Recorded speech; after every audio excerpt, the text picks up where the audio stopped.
Do you think that narcissist in your life, the one causing all that chaos and heartache, actually sees you? I mean, really sees you for who you are? I'm here to tell you the answer is a flat out no. And what they do see when they look at you, well, it's going to turn your stomach. It's not about love. It's not about respect. It's about utility. We're going to pull back the curtain today. We're not talking about what they say. We're talking about the secret internal script they live by. And in that script, you aren't the co-star. You're a prop, a tool, an appliance. And the second you stop working the way they want you to, you get tossed. Now let's talk about something the experts call narcissistic supply. That sounds fancy, but it's simple. It's their emotional food. It's attention, admiration, conflict, even your fear. It doesn't matter if it's good or bad attention. It just has to be attention. You are their 24/7. It's all you can eat buffet of emotional supply. Think of it like a car. You don't love the gasoline. You don't ask the gasoline how its day was. You just need it to make the car go. To a narcissist, you are the gasoline. Your job is to fill their tank so they can keep their engine running. That's it. That's the relationship. You exist to fuel their machine, and when you're empty or you stop flowing, they'll find another gas station. Every interaction you have with them, every conversation, every moment you spend in their presence, you're feeding them. When you get upset at their behavior, that's supply. When you try to defend yourself, that's supply. When you cry, when you argue, when you beg them to understand, all of it is just fuel for their engine. They don't see your pain as something to fix. They see it as proof that they still have power over you. Here's what's really sick about it. They don't even distinguish between positive and negative supply. Your tears are just as valuable to them as your laughter. Your anger feeds them just as much as your admiration. As long as you're reacting, as long as you're giving them your emotional energy, they're getting what they need. That's why trying to punish them with the silent treatment often backfires. Any reaction, even withdrawal, is still a reaction. In their mind, people only fit into 3 boxes. That's it. The admirer, the pawn, or the obstacle. You're in the admirer box if you're clapping for them, telling them how great they are. You're their audience, sitting in the front row of their one-person show, applauding on cue. Your job is to make them feel special, to laugh at their jokes, to be impressed by their stories, even when you've heard them 100 times before. When you're the admirer, life feels peaceful. They're charming, they're generous with their attention. They make you feel like you're part of something special. But here's the catch: you have to earn this position every single day. One wrong word, one moment where you're not sufficiently impressed, and you can get demoted faster than you can blink. You're a pawn if they can use you to get something else: money, status, access to other people. You're a stepping stone on their path to whatever they want next. Maybe they need you to look good at a social event, or to get to your friends, or to maintain their image as a family person. You're not a person in this role. You're a chess piece they move around the board to serve their strategy. As a pawn, you might feel useful, important even. They'll tell you how much they need you, how they couldn't do whatever it is without you. But don't mistake this for genuine appreciation. You're valuable only as long as you're serving their agenda. The moment they find a better pawn, or the moment they achieve what they wanted, your usefulness expires. But here's where it gets dangerous. The second you question them, have your own needs, or stand in their way, you become an obstacle. And what do they do with obstacles? They try to run them over or destroy them. You went from being useful to being a problem that needs to be eliminated. And they will use every weapon in their arsenal to remove you from their path. The thing is, you can move between these boxes multiple times in a single day. In the morning, you might be the admirer, praising them for something. By lunch, you could be the pawn they're using to impress their boss. And by dinner, when you dare to have your own opinion about where to eat, you've become the obstacle that needs to be crushed.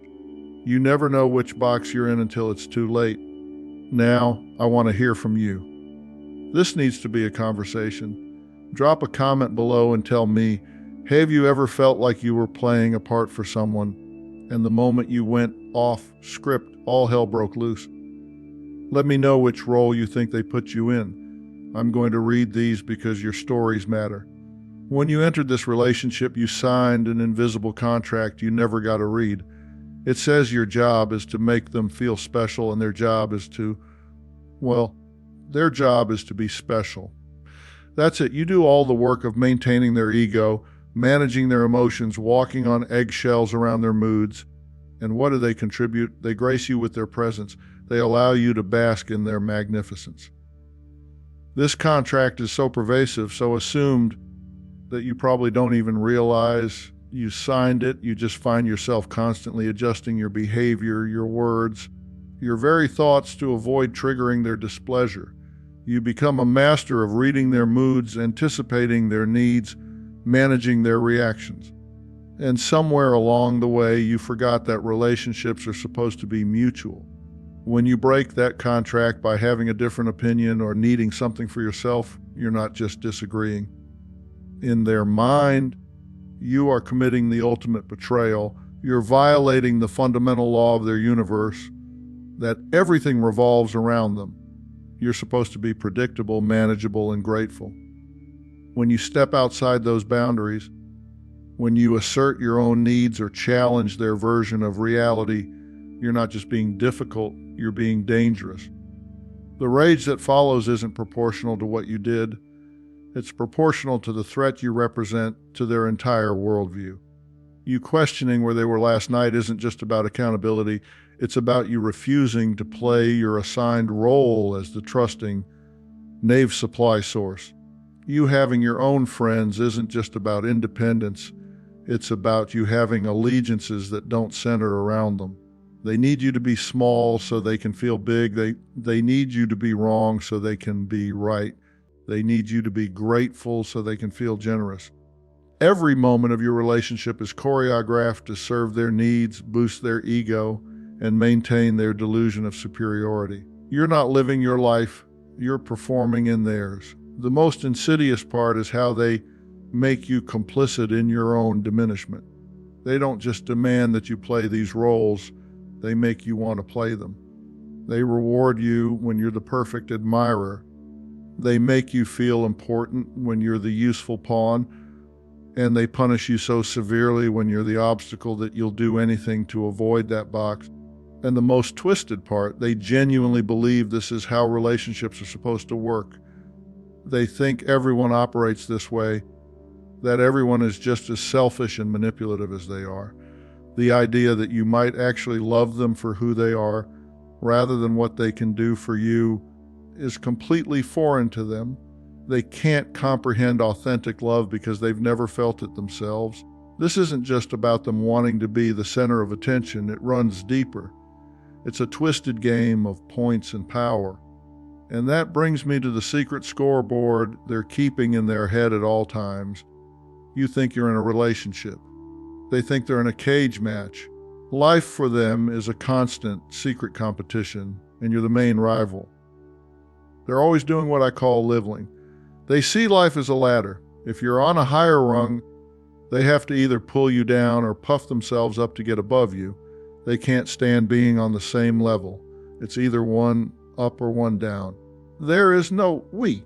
There's no team mentality, no partnership, no celebrating each other's wins. Every interaction is measured, weighed, and scored in their mental ledger. This isn't conscious for most of them. They're not sitting there with a calculator adding up points. But deep in their psyche, there's this relentless comparison machine running 24/7. When you walk into a room, they're immediately assessing, are you dressed better than them? Are people paying more attention to you? Did you get a compliment they didn't get? Are you having more fun than they are? They pull you down with snide remarks. Must be nice comments, sabotage, and criticism. You know, those little jabs that seem to come out of nowhere. When you're excited about something and they immediately find the flaw, when you share good news and they respond with skepticism or find a way to diminish it, that's not accidental. That's strategic leveling. They puff themselves up by bragging, one-upping your stories, and lying about their accomplishments. You tell them about your promotion, And suddenly they're telling you about the even better opportunity they just turned down. You mention your vacation, and theirs was more exotic, more expensive, more exclusive. You share a funny story, and they have a funnier one. Every conversation becomes a competition you didn't know you were entered in. Here's what's really sick about it.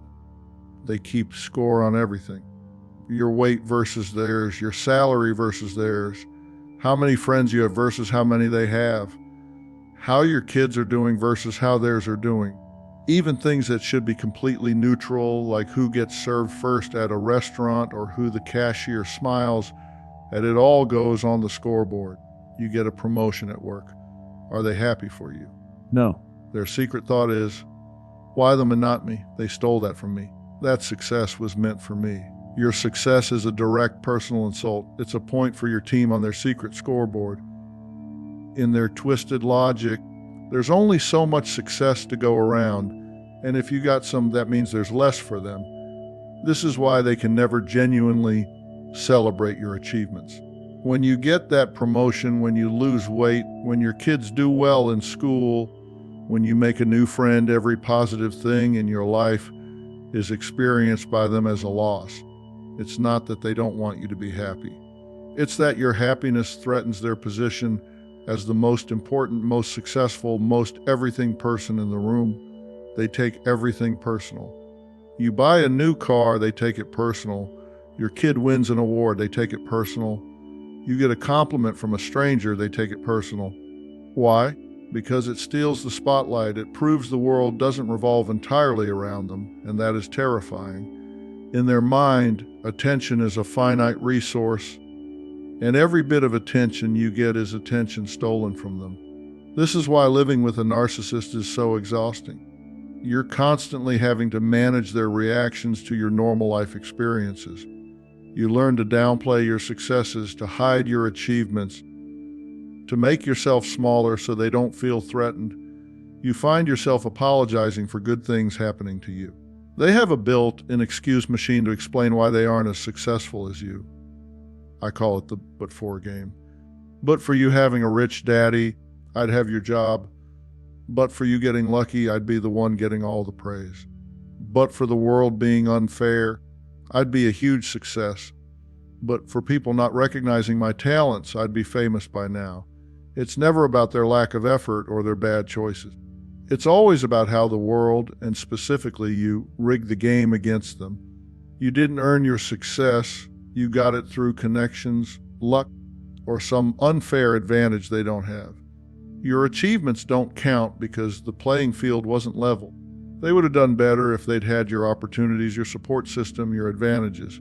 This but-for thinking serves two purposes. First, it protects their ego from having to acknowledge that maybe, just maybe, you worked harder or made better choices. Second, it allows them to maintain their superiority complex while explaining away their lack of results.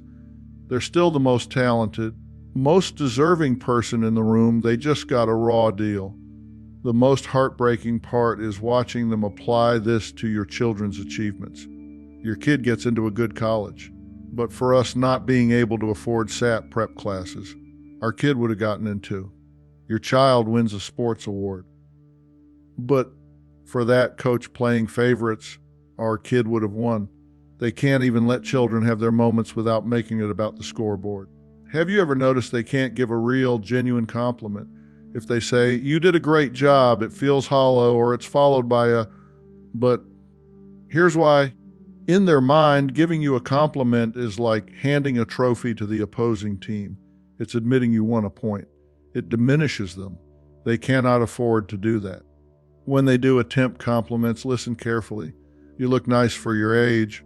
"That was a good presentation, considering you were nervous." "Your cooking is getting better. It's almost edible now." Every compliment comes with a qualifier that takes back what they just gave you. They can't help themselves.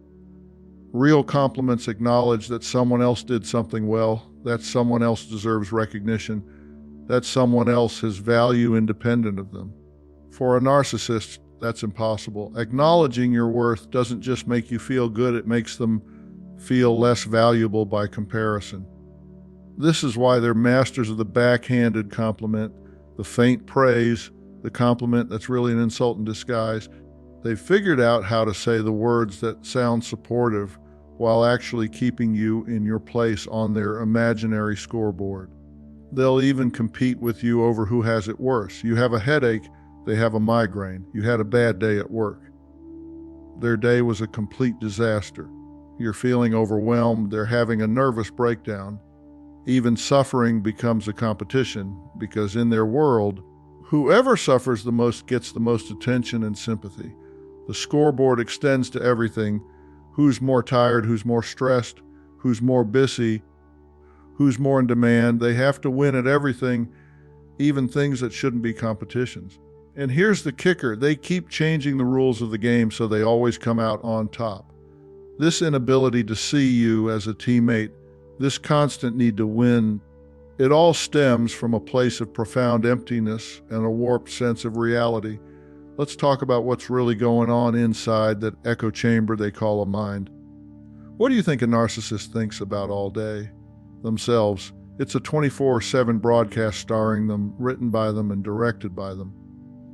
It's a constant loop of self-aggrandizement, justification for their actions, and replaying grievances where they were the hero and everyone else was the villain. Picture this, they wake up in the morning, and before their feet hit the floor, the show starts. They're replaying yesterday's conversations, but in their version, they said all the right things. They were brilliant, witty, and profound. If someone disagreed with them, well, that person was clearly jealous, stupid, or just couldn't handle their greatness. If something went wrong, it wasn't their fault, it was bad luck, other people's incompetence, or the universe conspiring against them. Throughout the day, this internal narrator is providing constant commentary. When they walk into a room, they're not wondering how others are doing, they're wondering how others are reacting to them. When someone else is talking, they're not really listening, they're waiting for their turn to speak, or they're mentally editing what the other person is saying to make it about them. You're just a character in this internal movie. And if you don't say your lines correctly, they will rewrite the scene in their head until you do. That conversation where you clearly said you were hurt by their behavior, in their mental replay, you were being overly dramatic, and they were patient and understanding. That time you caught them in a lie. In their version, there was a misunderstanding, and they clarified things perfectly. This isn't just selective memory. This is active reality reconstruction. They don't just forget things that make them look bad. They literally rewrite history in real time to preserve their self-image. And after they've rewritten it enough times in their head, the revised version becomes their truth. People throw the term gaslighting around a lot. Let me tell you what it is from their point of view. It's not just lying. It's a hostile, aggressive act of reality correction. They genuinely believe their version of events is the only version. Your memory is wrong. Your feelings are invalid. Your perceptions are crazy. They are the arbiters of truth. When they say, that never happened, they're not necessarily lying in the traditional sense. In their reconstructed reality, it really didn't happen the way you remember it. When they say, you're being too sensitive, they're not just dismissing your feelings, they're correcting what they see as your faulty interpretation of events. Their secret thought when they gaslight you is, your reality is a threat to my reality. I must erase it.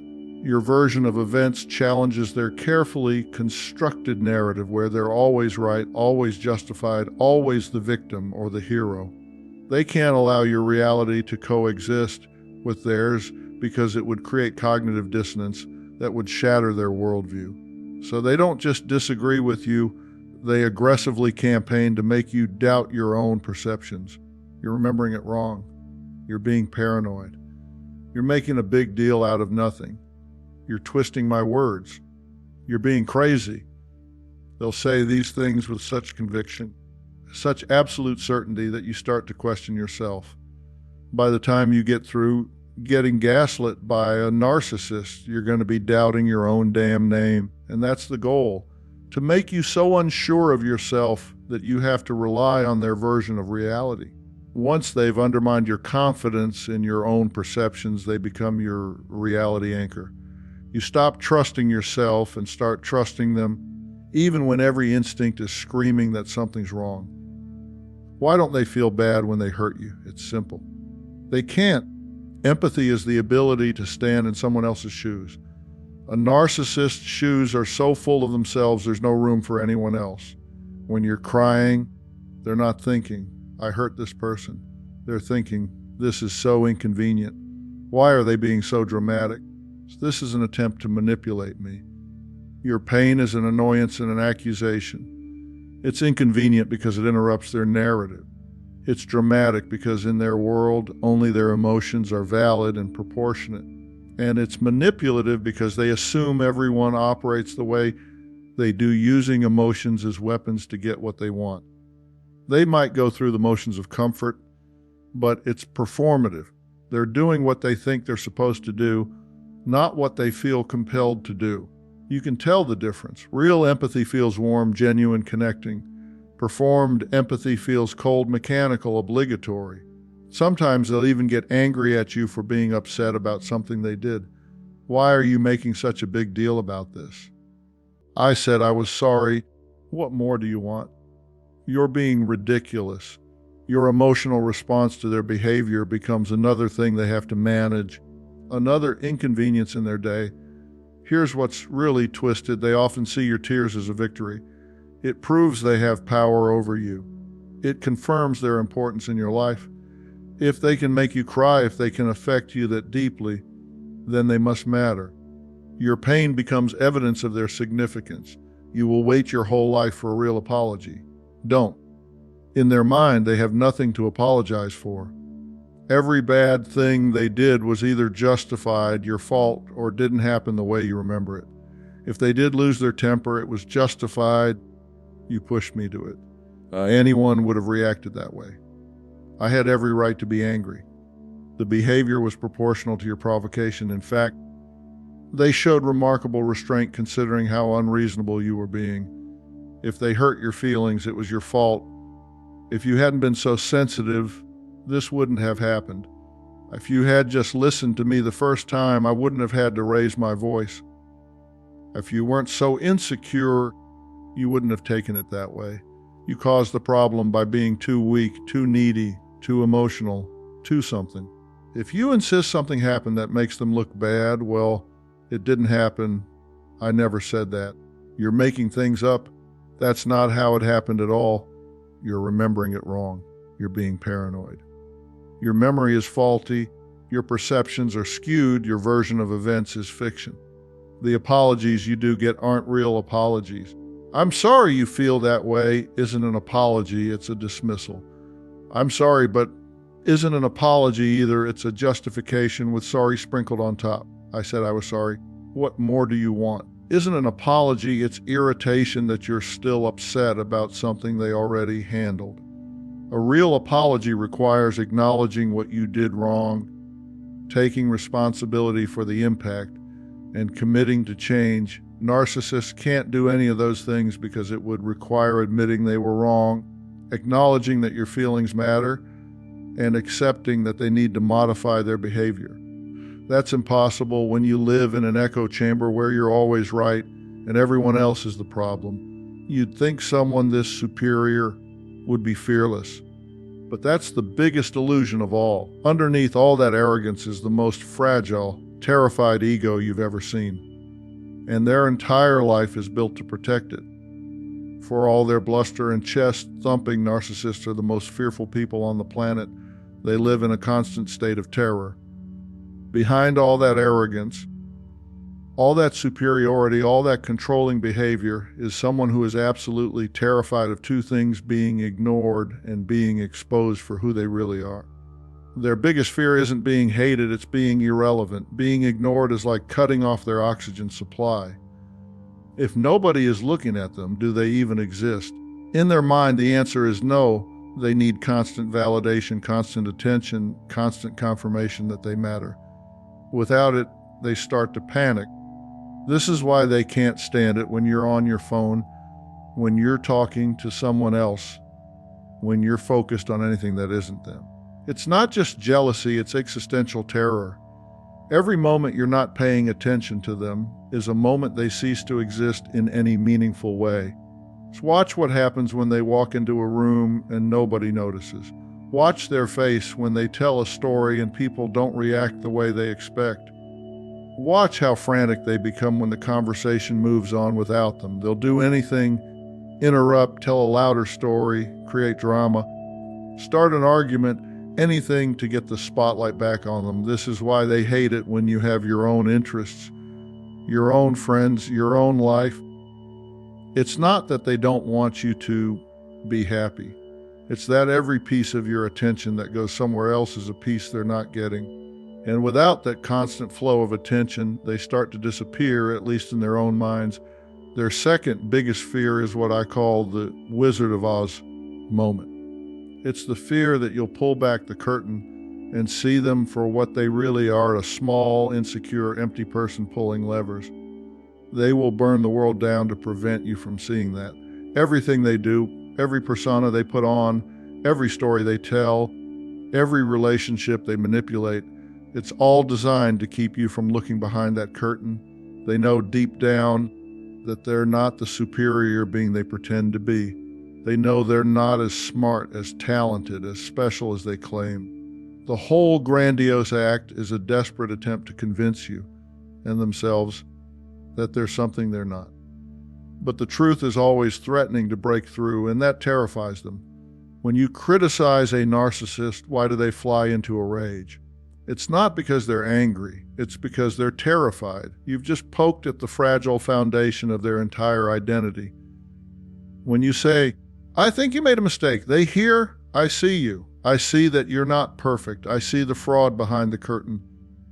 The rage is a desperate, defensive explosion designed to shut you up and push you away before you can expose them further. It's like a smoke bomb. Create enough chaos, enough noise, enough intimidation to distract from what you just saw. The bigger your criticism hits home, the bigger the explosion will be. This is why they can't handle even the smallest correction, the gentlest suggestion that they might be wrong about something. It's not about the specific issue, it's about what acknowledging any flaw might lead to. If they admit they were wrong about this one thing, what else might they be wrong about? The whole house of cards could come tumbling down. Inside every narcissist is a chronic, gaping void of emptiness. They try to fill it with admiration, money, conquest, and drama, but it's a black hole.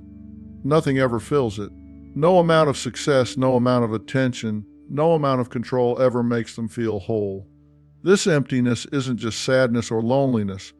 It's a fundamental lack of self. Most people have a sense of who they are independent of what others think of them. Narcissists don't. They exist only in relation to other people's reactions to them. Without external validation, they literally don't know who they are. This is why they get bored so easily. This is why they're always chasing the next new thing, a new partner, a new car, a new hobby, a new job, a new identity. They think the next thing will finally make them feel whole. But it never does.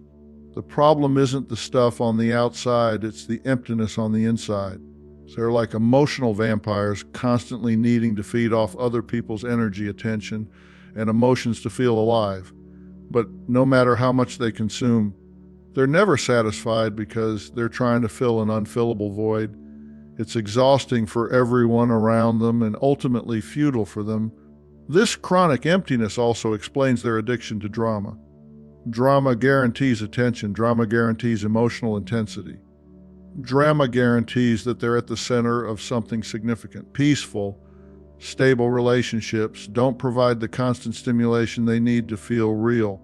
We mistake their controlling behavior for strength. It's not. It's the ultimate weakness. They have to control everything, what you do, who you talk to, what you think, how you feel, what you remember, because their inner world is so chaotic and fragile. If they can't control their environment, they fear they will shatter into a million pieces. Think about how strong people can handle uncertainty, disagreement, independence, and others. They don't need to micromanage every aspect of their relationships because they have a stable sense of self. Weak people, scared people, Empty people, they need to control everything because they can't trust anything to just be okay without their constant management. Their control of you is a desperate attempt to manage their own internal terror. If they can predict your behavior, control your responses, manage your emotions, then maybe they can create enough stability in their external world to keep their internal world from collapsing. This is why they can't handle it when you have your own opinions, your own friends, your own sources of happiness. It's not about jealousy in the normal sense. It's about the terror of losing control of their primary source of stability and validation. You having independence threatens their entire system of emotional survival. The controlling behavior escalates when they sense you pulling away because their terror escalates. The more they feel you slipping from their control, the more desperate and frantic their attempts to regain it become. It's not love that drives this behavior, it's panic. Here's what's really tragic: all of this fear, all of this controlling behavior, all of this desperate need for attention stems from a deep conviction that they are fundamentally unlovable. They believe that if people saw the real them, small, scared, empty, nobody would stay. So they create this elaborate false self, this grandiose performance, to hide what they're convinced is their true, worthless nature. But the performance requires constant maintenance, constant validation, constant control over how others perceive them. And the more energy they put into maintaining the false self, the more disconnected they become from any possibility of genuine connection or real self-worth. So, what happens when their greatest fear comes true?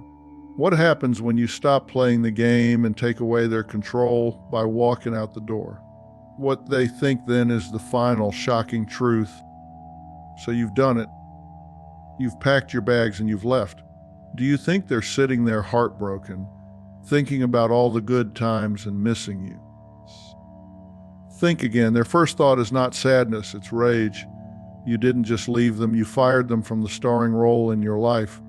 You took away their primary source of supply. You exposed them as someone who could be left. This is the ultimate narcissistic injury. When most people get broken up with, they feel hurt, disappointed, maybe confused. They wonder what went wrong, what they could have done differently. They miss the person who left, not a narcissist. Their immediate reaction is fury, followed by a desperate need to control the narrative and regain the upper hand. Their secret thought is, she can't quit me, I quit her. I will destroy her reputation before she can destroy mine. In their mind, you leaving is an act of war, and they're going to fight back with everything they've got. You've challenged their superiority, questioned their desirability, and worst of all, you've demonstrated that you can survive without them. This cannot stand. They have to get ahead of the story. They can't have people thinking you left them. So they launch a preemptive strike. The smear campaign begins before your belongings are even packed. They will call your friends, your family, anyone who will listen. And they'll tell them how they were the victim, how you were the crazy one, the abusive one, the unstable one. They will paint a picture of themselves as the long-suffering saint who finally had to get away from you. I tried everything to make it work, but she was impossible. I put up with her craziness for as long as I could. I finally realized I deserved better. She has serious mental health issues that I just couldn't fix. I was walking on eggshells around her mood swings. Sound familiar? They're taking everything they did to you and flipping it around to make you the perpetrator and them the victim. This isn't just damage control. This is warfare. They know that whoever gets their story out first often gets believed. So while you're dealing with the emotional aftermath of leaving an abusive relationship, they're out there poisoning the well, making sure that anyone who might support you hears their version first. The most insidious part is how they use your own vulnerabilities against you in these smear campaigns. Those intimate secrets you shared, those moments of weakness you let them see, those insecurities you trusted them with, all of it becomes ammunition. She's always been paranoid. She has daddy issues. She's never been able to hold down a job. They weaponize your trust. It's the creed of the malignant narcissist. Get them before they get me. They assume you're going to do to them what they would do to you, so they strike first. In their mind, this isn't cruel, it's strategic. It's survival. After the smear campaign, when they suddenly reappear with apologies and promises, you might think they've seen the light. You might think they miss you. That is a dangerous mistake. The Hoover, like the vacuum cleaner, is designed to suck you back in. It is not about reconciliation. It is a power play. Their secret thought is, I need to prove I can still control her. If I can get her back, I win. This isn't about love or regret or wanting to make things work. This is about ego and control and winning the game. The Hoover comes in many forms. Sometimes it's love bombing. Suddenly they're the person you fell in love with again. They're charming, attentive, apologetic, promising to change. They remember all your favorite things. They say all the right words. They make grand gestures. It feels like a miracle, like they finally understand what they lost. Other times it's manufactured crisis. I'm so sick, I need you. I've been in an accident. My mother is dying. I'm having a nervous breakdown. I might hurt myself. They create emergencies that require your compassion, your help, your presence. They know you have a good heart, and they exploit it. Sometimes it's nostalgia bombing. They'll send you photos from the good times, remind you of inside jokes, bring up happy memories. Remember when we went to that restaurant you loved? I drove by the place where we had our first kiss. I still have that shirt you bought me. They're trying to make you forget why you left by focusing on the moments when the mask didn't slip. The Hoover can also be more subtle, a casual text asking about something they forgot to ask you, showing up at places they know you'll be, sending messages through mutual friends. Just tell her I said hi, ask her if she still has my book. I hope she's doing well. They're testing the waters, seeing if the door is still cracked open. Here's what you need to understand. None of this is about wanting you back because they realized how wonderful you are. It's about proving to themselves that they still have power over you. It's about winning. If they can get you to respond, to engage, to come back even temporarily, then they've proven that their control over you isn't really broken. If you resist the Hoover, they move to the final stage. They need to prove to you and to the world that you meant nothing. This is where their psychological warfare gets truly vicious. They will find a new source of supply fast, and they will parade this new person everywhere. They'll post pictures all over social media telling everyone how they've never been happier. They'll take this new person to all the places you went together, buy them the gifts they never bought you, give them the attention they withheld from you. Their secret thought is, see, you are nothing. You are completely replaceable. I'm better than ever without you. It's the final desperate act to win, the breakup. They want you to see how quickly they moved on, how easily they replaced you, how much better their life is without you in it. But here's what's really happening. They're frantically trying to prove to themselves that they don't need you, that losing you didn't hurt them, that they're still the superior being they pretend to be. The speed with which they move on isn't a sign of strength, it's a sign of desperation. They can't sit with the discomfort of loss, the reality of their behavior, the possibility that they might need to change. So they immediately seek out new supply to fill the void you left. But here's the thing, it's never the same. You can't replace genuine connection with just anyone. You can replace supply, but you can't replace the specific dynamic they had with you. The new person will eventually see what you saw. They'll eventually get tired of being a prop in the Narcissist movie. And when that happens, the narcissist will remember what they lost when you left. But by then, you'll be long gone, living your own life free from their control. So what does a narcissist secretly think about you? They think you're a mirror to reflect their greatness. They think you're a tool to be used. They think your success is their failure. They think your reality is a lie. And when you leave, they think you are a traitor who must be punished and replaced. You cannot take it personal because it was never about you. It was about a disorder. It was about a deep sickness inside of them. Your job isn't to fix them. You can't. Your job is to understand this, protect yourself, set boundaries, and start living your own life based on your own reality. Because you are not a prop. You are the star of your own movie. Don't ever let anyone tell you different.